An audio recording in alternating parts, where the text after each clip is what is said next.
some of the tight ends were. Here we go! We're gonna have a fiery Sterling today.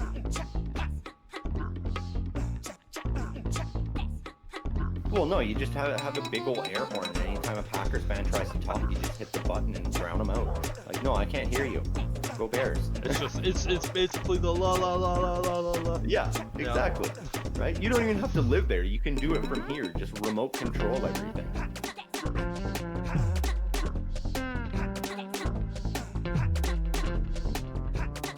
Yeah, I'm pissed off, man. Fuck the NFL at this point.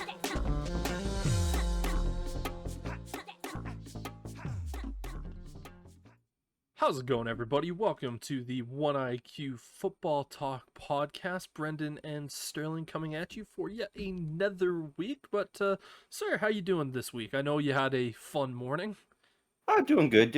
I mean, weather's getting nicer finally. Got some rain this week, which is good. Everything's coming up green. Not a whole lot going on in the world of football, unfortunately. We had some OTAs, so there was a little bit to look at for those of us who, go that deep into it. But like walking around work right now, it's nobody wants to talk football. They all want to talk like Oilers or NBA playoffs. And I'm like, that's great, guys, but football. Yeah, it's in my household right now. It's like, okay, the NHL playoffs is on. It's like guys, let's be honest here. The Hall of Fame game is probably going to be doing comparable numbers to the Stanley Cup final games. Like if there's Yeah. a game 7, they're probably going to be somehow comparable, like the first preseason game of the NFL. Like that's just the difference in league. But yeah, Yeah, and I mean, I get it. I'm not watching it. I'm still betting on it, but that's about it.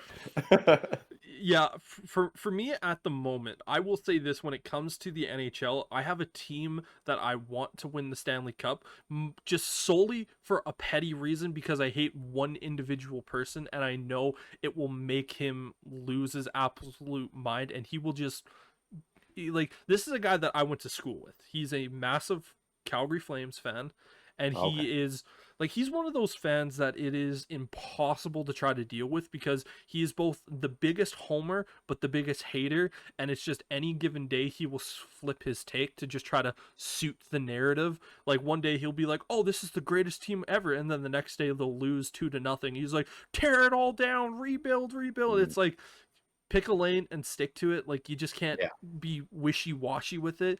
And he hates the Oilers. And recently a bunch of us from school, I got a text saying, you need to take a look at this thread. He posted a tweet that had 200 something comments of just making fun of him, and it was just chef's kiss. So I guess I am rooting for the Oilers to win it, just so I can see him essentially just descent into alcoholism. Yeah.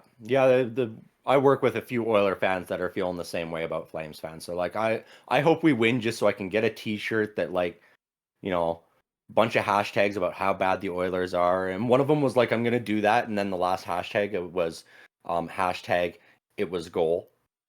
Just to give that shot for 2004 at the Flames. That's a good one. But yeah, we are not a hockey podcast. We are a football one, and like what you alluded to a little bit earlier, some OTAs happened throughout this week and are continuing into next week. And obviously, the NFL world, like it has been the entire offseason, is fixated on my Chicago Bears, because they had the number 1 pick. They drafted a generational talent, what we think, in Caleb Williams. And, in the first media OTA session, which was the second practice, Caleb Williams didn't have a great day. Yeah. And it seems like every Bears, like 90% of the Bears fans are sitting back going like, "Oh no, it's happening again." I'm just sitting back going like, guys, it's 7-on-7, the second practice of OTAs, with a rookie quarterback going up against a very good defense. Like, let's settle the shit down. It's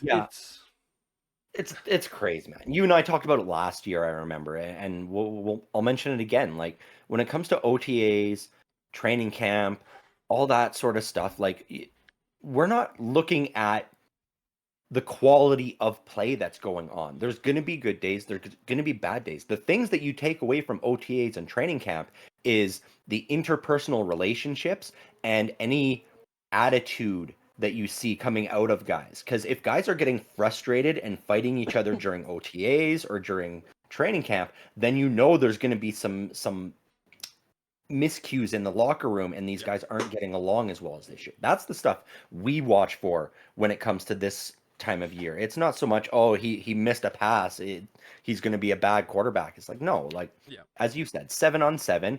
I don't even think they're wearing pads, God no. They're not right? wearing Like pads until like until August almost now, usually. yeah, I think it's for the Bears since they're playing in the Hall of Fame game. I think it's like the second week of July that Yeah. they'll be starting padded But practices. that's But why I don't get when people freak out over it. You know, that's it's the same on the opposite side when somebody has a really good day and they go, "Oh, he's going to be the next great player at this yeah, position or that position." It's like, man, he had a good day. You know, at OTAs, anybody could have a good day. Anybody could have a bad day. It's just well, it's not even just OTAs. It's the entirety of training camp and it's the mhm, entirety of preseason. Because I remember a group of Bears fans last year in that first preseason game where they watched Justin Fields and the starting offense go out there. First play to DJ Moore, he goes for like a 60-yard touchdown, and everyone's yep, like, "Oh my god! Like we've got our savior in Fields, and he's got his guy in Moore." And then the next series, the starting offense goes back out there again. They run 2 plays. On the third play, it's to Khalil Herbert out of the backfield, and he takes it for another long touchdown. It's like this offense is gonna be unstoppable. Then look what happened. It's like exactly. preseason means dick. Training camp means dick.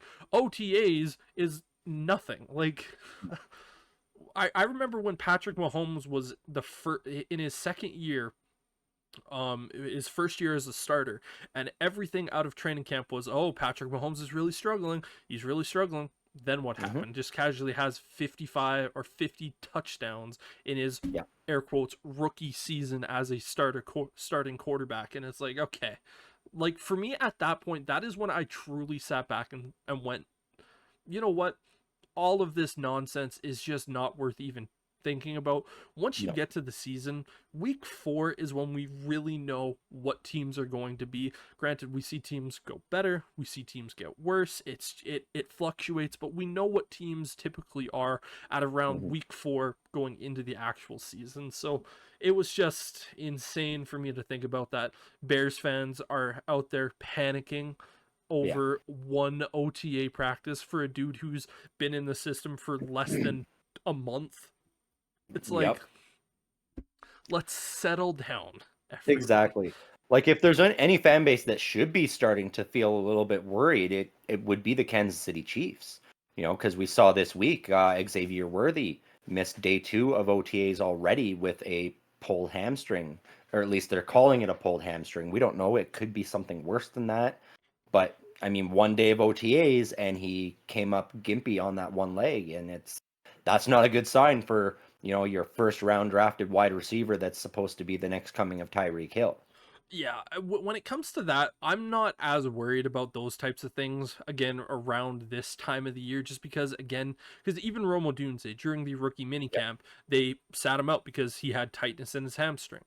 And it's one of those things where it's just like, Mhm. okay, we're just gonna sit him because what's the point of actually forcing him and pushing him along this early when he has that? Might as well just sit him down, get him to training camp, and if there's still issues, then we can talk about it a little bit more. But yeah, when people are looking at that, for me, when it comes to the Chiefs, it's all of the other shit that's coming off with Yep. Rashid Rice and then Harrison Butker. I don't even think we touched on the Harrison Butker No. stuff, which is, what the only thing you can really say is religion, man. Right? Religion. Yeah, it fucks people up, makes them say and do dumb shit. I Neither did of enjoy watching Jason Kelsey make fun of him though. That Oh was my god, fun. that and Yeah, just that was a Travis hilarious Kelsey clip. just sitting back going like, "There's nothing I can say because everything that Jason's doing is 100% factual," and it's like, yeah, Right? And I mean, it not like Travis is going to agree anyway. Like the person he's dating is arguably the most famous celebrity right now in the world. So Yep. good luck telling her to get in the kitchen and make a sandwich. Mhm. That's going to go over real well, I'm sure. Yeah. Just him and her in the private jet. Hey, can you go back to the private kitchen?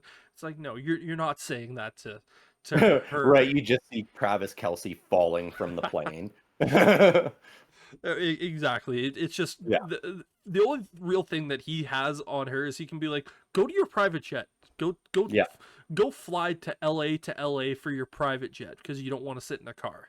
Like that's all he can yeah. really have. And obviously you and I can make a lot more jokes, but we're just not going to. But yeah, it's just again religion, man. That's all I can Yeah. really say about the Butker comments. And Yeah, that was a terrible clip. yeah, it really, really was. It was. You can't really get mad at them because that's what they teach and that's what they preach. And, you hate to say it, but it's just religion. Keep it to yourself. Yeah, Exactly. keep it to yourself, man. Like just ugh. But yeah, you're right. That is ultimately the bigger concerns that have been going on in KC is, they won a second championship and it's things have been coming off the rails a little bit, It's been Rashi rocky. Rice getting himself in trouble. Harrison Butker now is, the butt of jokes and, not the fan favorite at the moment, but it's going to be interesting to see what they do going forward. I mean, Andy Reid made a good point. He's like, it's a melting pot in these locker rooms. There's all races, all religions. Like, we have to just get along. We may not agree with what each other believes or says, but that's kind of the point of this is we're a team that comes together from everywhere. Yeah, and that's you put it best. It's an absolute mixing pot. Yep. And there's not a lot that yeah, you just kind of got to live with it and go on. And obviously if you're one of his teammates, you're going to be sitting back going like, well, of course I'm not going to love what he's saying, but I'm going to support my teammate.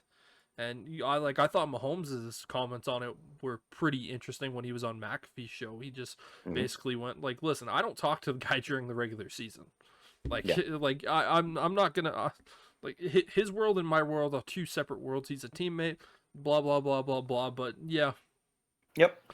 yeah, weird times. But we're definitely Well, another thing we didn't touch on last week that could bring up a bit of a rant street was the NFL schedules got released. yeah, yep. Yeah, and we ran a little long on the running backs last week, so we didn't end up touching on it at all. But yeah, that schedule came out, and there's a lot of good-looking games coming up this season for sure. Yeah. I know I was very mad about my Steelers back half of the lineup, and so I needed to rant about that a little bit. Did you end up seeing it yet? The I've seen I have seen the Steelers schedule. Do I know it Yeah, off of heart? No. I don't even know the Bears schedule off of heart. I know the first 4 weeks are pretty much in a favorable position for Caleb. He has yeah. a couple of games where he's going up against teams that he should beat, but he also has a mixture of some tougher games as well that it's going to test him and he's going to be allowed to figure it out. But yeah, for me this year, I know at some point we are going to go each of our team schedules and games that we think they can win and lose, like what we did Hmm. last year when we did that and we ultimately went through our predictions, which funny enough I think both of us were damn near bang on the Yep. actual records. I said the Bears were going to win 7 games and I thought the Steelers were going to win 9 to 10. So Hmm. Yeah, we were spot on. I think we were just a little bit wrong on which games were wins and losses, yes, but yes. overall, yeah, we were pretty spot on for the records. So yeah, obviously that's going to be something, but I know We're you definitely- want to have a little bit of a chat about that, so yeah, let's Well, it's just that back end in December. I feel like it's a rough shot on the Steelers. The final 8 weeks we've got all division matchups, so 2 against the Bengals, 2 against the Browns, 2 against the Ravens, and then for the other 2 games, they're like, yeah, you guys can play the Eagles and the Chiefs, are the other two, and 3 of those games all happen within 10 days of each other. The NFL's all talk about, player safety and giving appropriate rest between games, but they've got the Steelers playing the Eagles in Philadelphia on the 15th, Yep. and then in Baltimore on the 21st, and then at home against the Chiefs on the 25th. And Yeah. so three of the arguably top 5 teams in the league all within 10 days at the end of the season. And it's just ludicrous to me that they would do that much with that little rest. Yeah.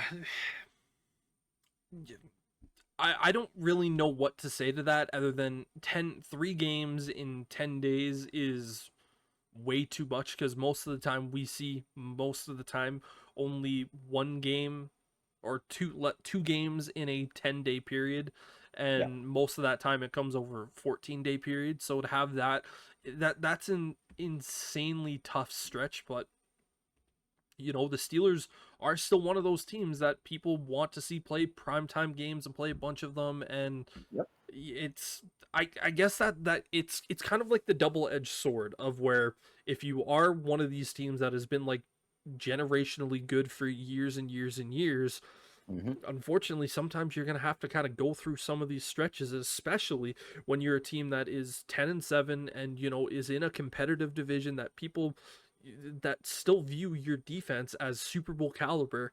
And the offense, without a doubt, got upgraded at quarterback. The wide receiver market is still very much in question there, but Yep. other than that, you got an upgrade at the most important position. How much of an upgrade, we don't know.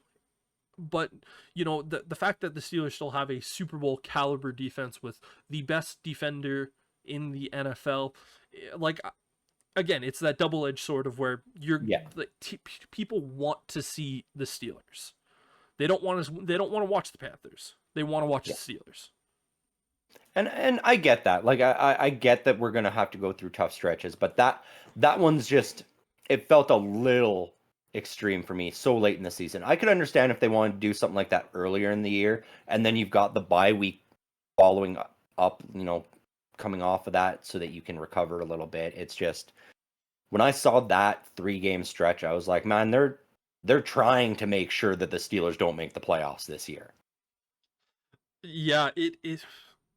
Because I don't mind the 6 games against division opponents in the final weeks of the season. Most teams have that anyways. Yeah. Exactly. That's going to be amazing. It used to be we would play each of them once at the beginning of the year, and then each of them once right at the end of the year. Having all 6 of those games in the back half, that's great for travel, because it's Yep. going to be short little stints around. You're not going to have to go too far. And I mean, I guess that is the saving grace. Even that game in Philadelphia, it's cross state, and then Kansas City's traveling to Pittsburgh. So there is that benefit of less travel. My concern is just the lack of rest between some of those games, especially some of those physical games. Yeah. And Yeah. it's going to be really, really tricky, to say the least. Yeah. But honestly, if the Steelers can go through that gauntlet and they can get 2 out of the 3, or let's just say, hey, they get 3 out of the 3, Yeah. you then have a long extended break.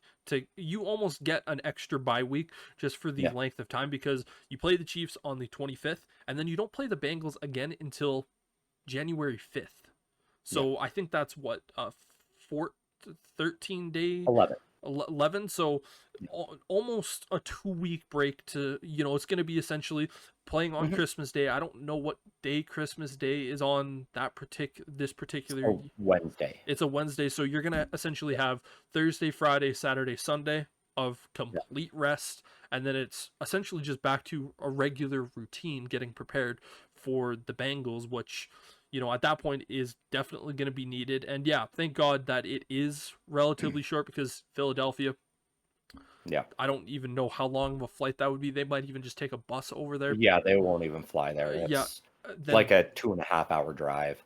Yeah, and then Baltimore is also not that far. It'd be maybe an hour flight, if that. And then obviously, like you're saying, Kansas City has to come back to Pittsburgh. So it would be a much I would be more inclined to agree with you if was a situation of like, okay, the Steelers have to go travel to Seattle, and then they Yeah. have to go travel to the Rams or the Chargers, and then they come back and have to play a home game in that. But yeah, like that is kind of the one saving grace for this situation for the Steelers. It is, yeah. And honestly, the player health is the more important to me. If we drop all three of those games, but we're still in a playoff spot and nobody gets injured, that to me will be fine.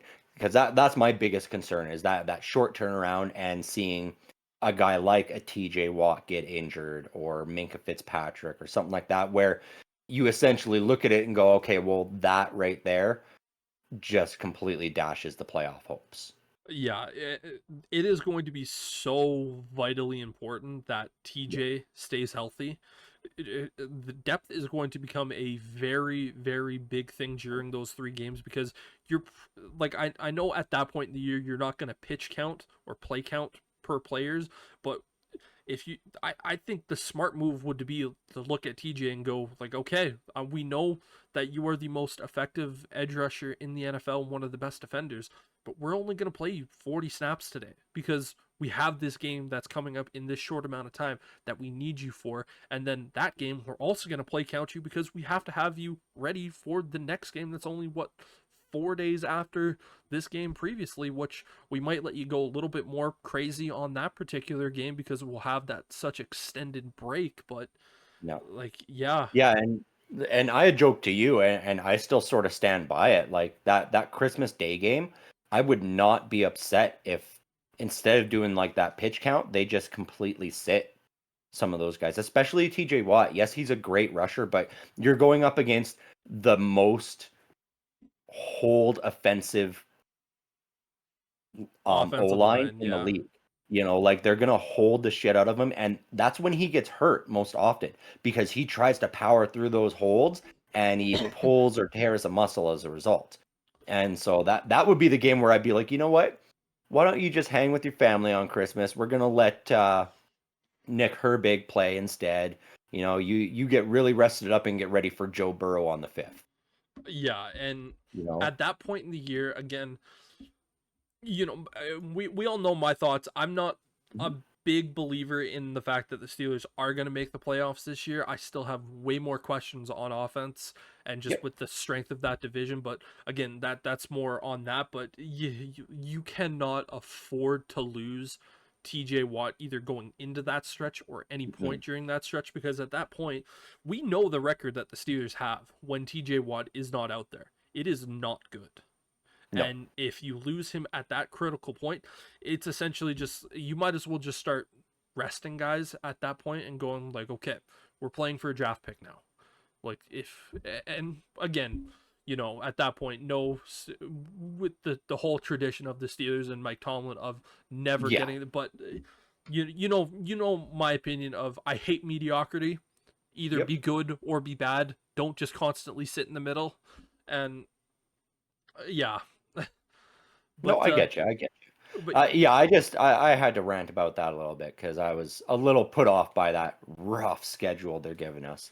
But I mean, as you said it, if we can pull all three of those games out and keep everybody healthy through that, at that point, like that's got to be a situation where the rest of the league has to look at Pittsburgh and go, they might be a Super Bowl favorite.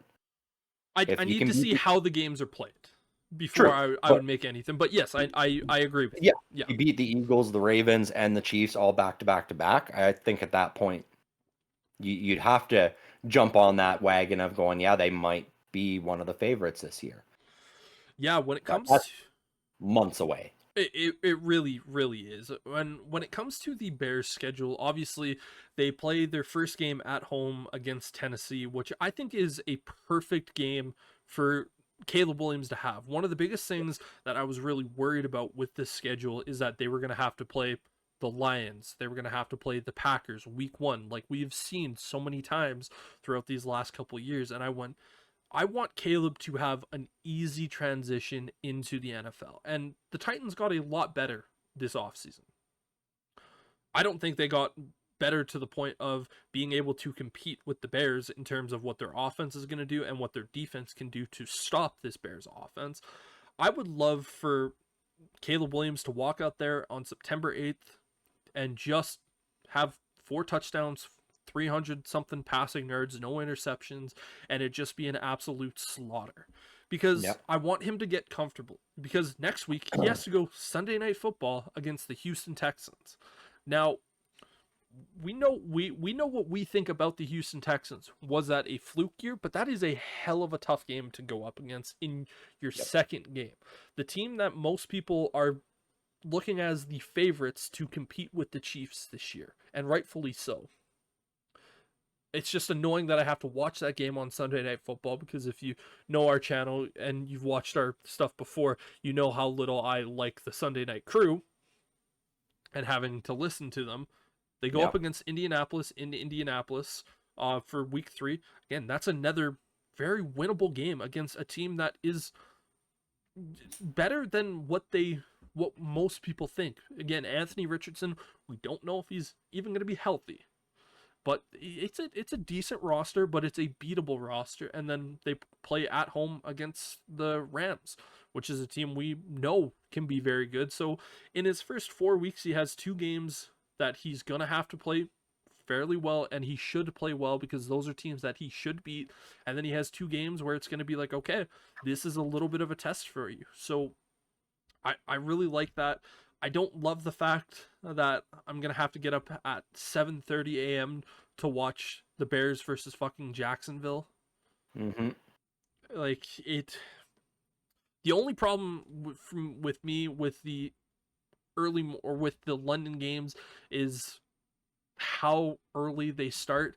And I get up early to watch Formula 1. I do. But oh my god, like, again, it's my team. I'm going to watch them no matter what. But it's going to be one of those things where it's going to be frustrating as hell to watch them Mm-hmm. play the Jags. But they do get a bye week. And yeah, it's their first divisional game comes week 11 against the Packers at home. And so it's pretty much just a gauntlet of Green Bay, Minnesota, Detroit, San Fran, Yep. Minnesota, Detroit, Seattle, Green Bay.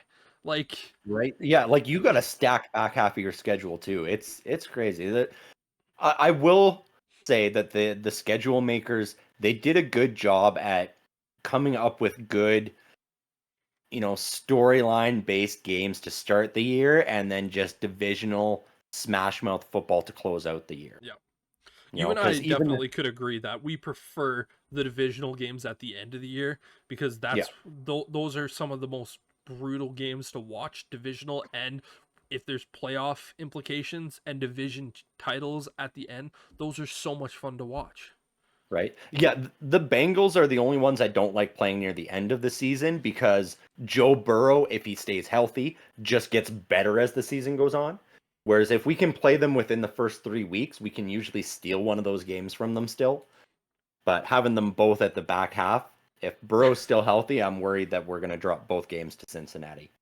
But even Pittsburgh starting out the season, the schedule makers, they got them traveling to Atlanta. So Arthur Smith returning to Atlanta to play against the Falcons.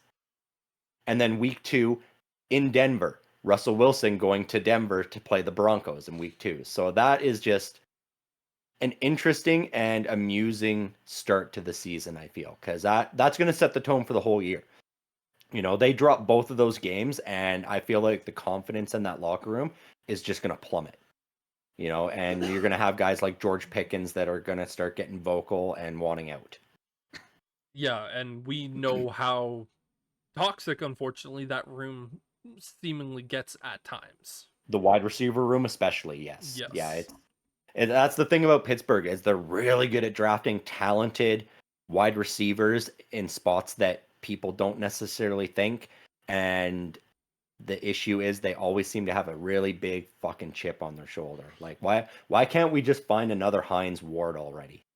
It almost feels like you guys have been cursed because you got Hines Ward, because he was a later round pick. I forget what round he was, Yeah. but he was so good, but yet so humble. The universe was like, okay, we're still going to allow you to draft really good receivers. It's just they're going to all lose their fucking minds. Yeah. And literally all of them got too big and ended up having to be moved on all the way back to Santonio Holmes, really. Yeah. You know, he caught that touchdown Super Bowl winning pass, and then we're like, yeah, go play for the Jets because we can't deal with this. Yeah. Yeah, Uh, and ever since then, it's been guy after guy from Martavis Bryant to Antonio Brown, fucking Juju, and then Jew, Chase, and yeah, then Deontay James Johnson. Washington, yeah, Yeah, and lot of talent, but they don't stick around for very long. So now we'll see it's what the happens. biggest question mark in a Steelers wide receiver room that I have seen in a long time. Because when you had Antonio Brown, it was like, okay, you have the best wide receiver in football. You added Yeah, Juju Smith-Schuster to that mix, and you're like, God damn, that's a really good room.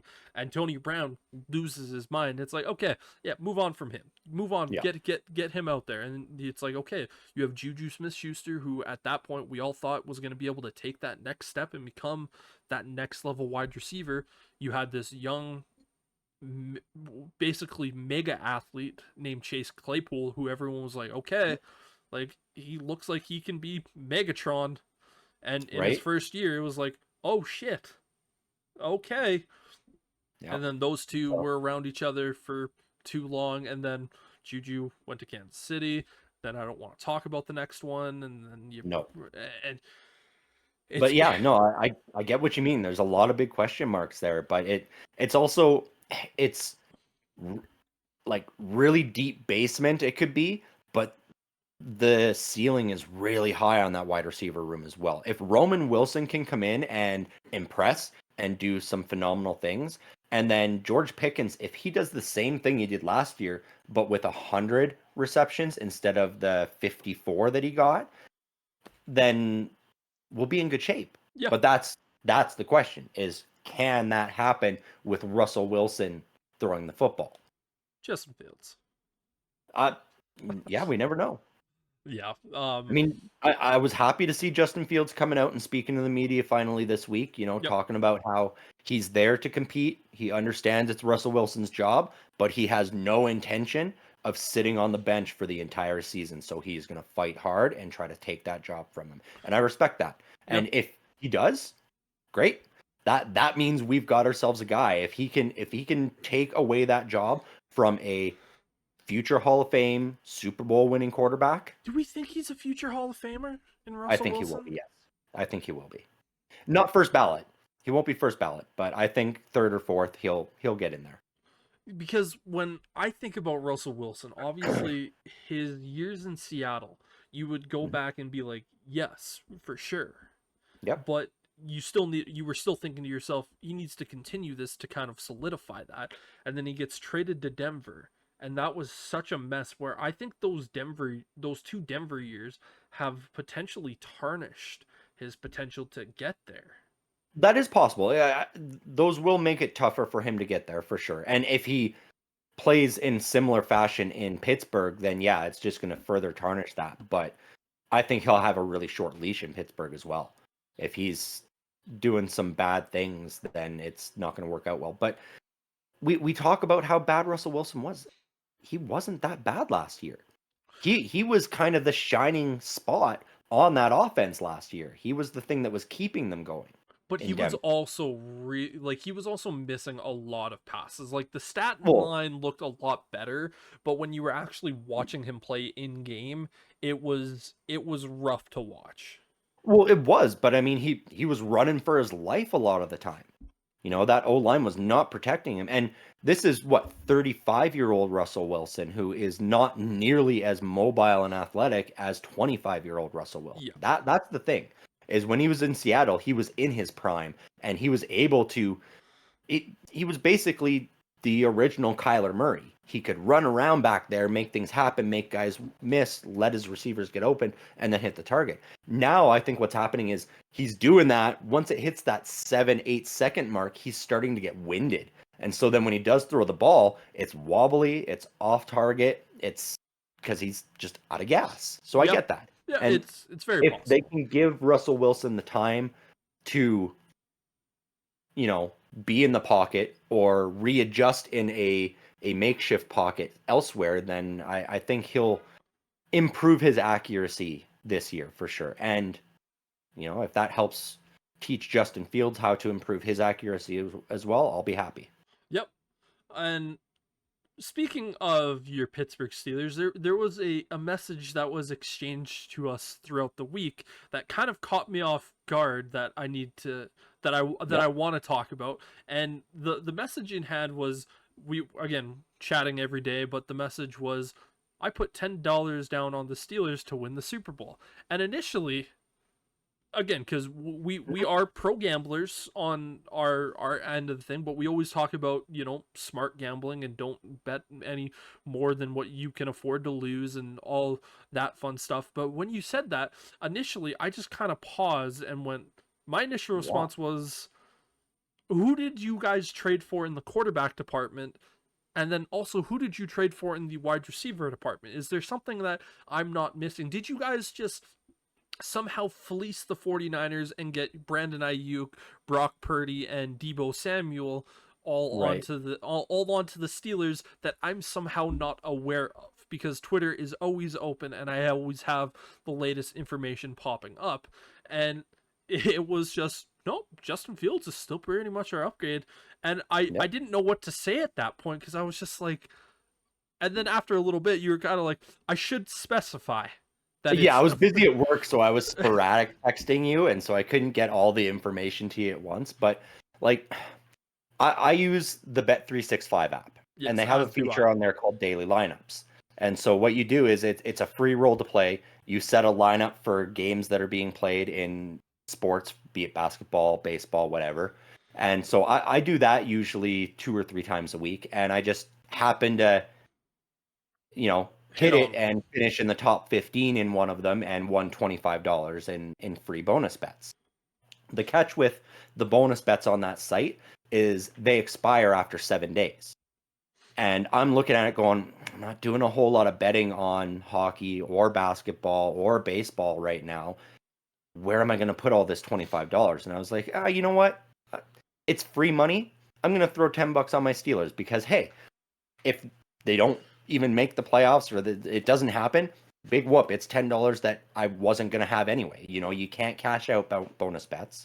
And so I was like, shit, why not? Shits and giggles. And then if they do somehow pull that out, then I'm going, yeah, my team won the Super Bowl and I've got $400. Yeah. Right? And then I took another few dollars and I built a parlay out of the division winners for this season as well. Yeah. But you can imagine my kind of just sitting back going like, we always talk about responsible gambling, and both of us, we have realistic outlooks on our team. I don't think the Bears are going to win the division. I think they are likely going to be the number 7 seed if they are a playoff team this year. I think they're a 10-win team. Yep. But I'm not one of those people that thinks they're gonna win multiple playoff games or make it to the Super Bowl. I would love it for sure, and I know for you, when you look at your Steelers, you're thinking they're a playoff team. The hope is that they can win a playoff game this year. That's the hope, but neither of us are sitting. So to me, the shock was kind of like this is a little bit of out of left field. And again, when we say $10 bet, there are gamblers out there that are like, that is nothing. Yeah, right. Like our bets are like $1 bets, and maybe when we get a little bit ballsy, we're like, I'm gonna put $5 down on this one. I'm feeling hot and bothered with this. Feeling spicy. I'm gonna throw a quick $5 down. Like, again, we always talk about responsible gambling, and that's something that you and I are willing to do. It's like those $1 to $5 bets. The largest bet I have ever placed down was a $25. I lost, and I felt terrible. I felt terrible losing $25. So again, I didn't know what to say when you said the Justin Fields thing, and then finally you were able to tell me the rest of the story, and I was like, makes sense. Okay, right. I'm fully back on board now. But I enjoyed leaving you hanging like that, though. That's why I started out like that. I was like, I threw $10 down. Yeah, because I wanted that reaction, and it was definitely entertaining. I ended that conversation by saying, like, look, if I didn't have bonus bets, if I was using my real money that I went to work for and earned, I would not be putting $10 on the Steelers to win. I would not be putting $1 on the Steelers to win the Super Bowl. And that's sort of what I looked at. I was like, I got $25 in free betting money. It's going to be expired in 7 days.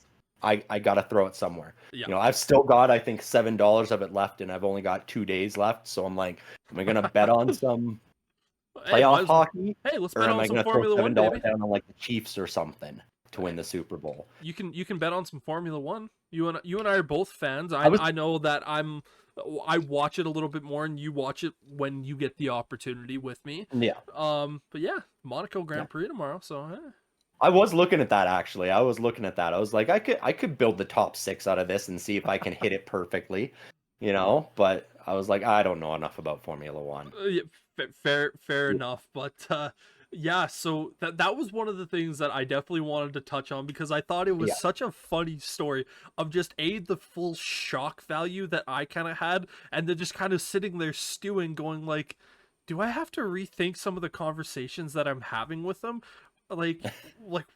Like, I know he's saying this, but like that type of situation, it's like he must think like this. Is like, do I need to, like, I know there's been occasions where I've gone hard on the Steelers, but do I need to try to just peg them back down to earth a little bit? And I do mean pegging as the term that you're thinking. And I'm like, okay. And then finally I was like, oh, okay, it's free money. It's free money. Yep. I respect this. I am fully on board with that. Yep. And yeah, I just thought it was a funny story that ultimately needed to be told, just because, again, it was just ultimately the shock value.